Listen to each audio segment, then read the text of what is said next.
Well, talks between U.S. and Iranian officials in Oman have ended. The negotiations were aimed at preventing a war between the U.S. and Iran.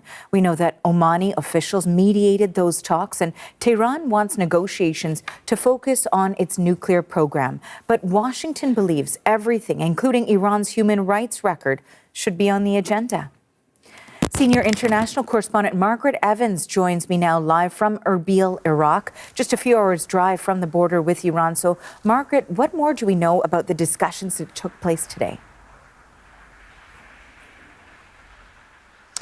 Well, the Omanis, as you mentioned, were mediating these talks, and the Omani foreign minister, Badr al-Busaidi, has tweeted about the meeting. He said that they were very serious talks. He described them as useful. Now, just to be clear, these are separate talks. So the Iranian foreign minister, Abbas Araghchi, went to the palace to meet with the foreign minister, and then afterwards the Americans, led by Steve Witkoff, visited after that.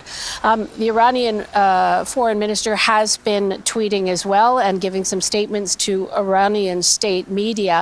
He described the talks as a good beginning, and again repeated a bit of a mantra that these negotiations have to be held in good faith and that Iran can't be dictated to by the United States. He also made a point of saying that they discussed only the nuclear issues. And one of the things that the Omani foreign minister said is that what he came away with was an understanding of what the two parties wanted to talk about and the possible way forward. But that one is a big one.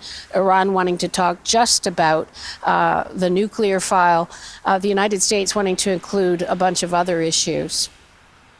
Of course, it is significant, as you've outlined there, the fact that these talks are taking place, but it's really in its infancy right now. What comes next? Well, the two sides are going back to their capitals to discuss with the leadership there. They have said they will reconvene. We have no idea what that means in terms of the timing of the meeting. What we do know is that it means that this region is going to remain on edge for some time. You still have that really enormous military buildup from the Americans. It's naval strike groups in the region. It's got fighter jets that continue to come in, and you have sort of rhetoric traded back and forth. A lot of people are really worried that there will still be conflict, and if the Iranians want to keep the other issues off the table, so that's their ballistic missile program, their support for armed groups and the regional proxies that support Iran. They want Iran to address that, and as you mentioned, the human rights issue. Now, the U.S. President Donald Trump, as we all know, has made some promises to demonstrators. He told them weeks ago that help is on the way, and a lot of people have taken that to mean, we're talking about regime change, and he actually threatened the supreme leader of Iran, Ayatollah Ali Khamenei, in an interview with one of the American networks, saying that the Ayatollah should be very worried.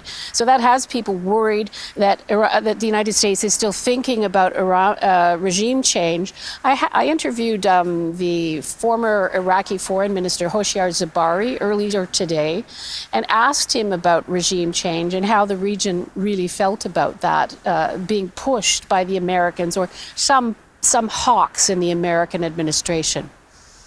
From where we are standing, we don't see on the ground any of the means to achieve that. So just bombing the regime to believe that it will disappear is a kind of a wishful thinking.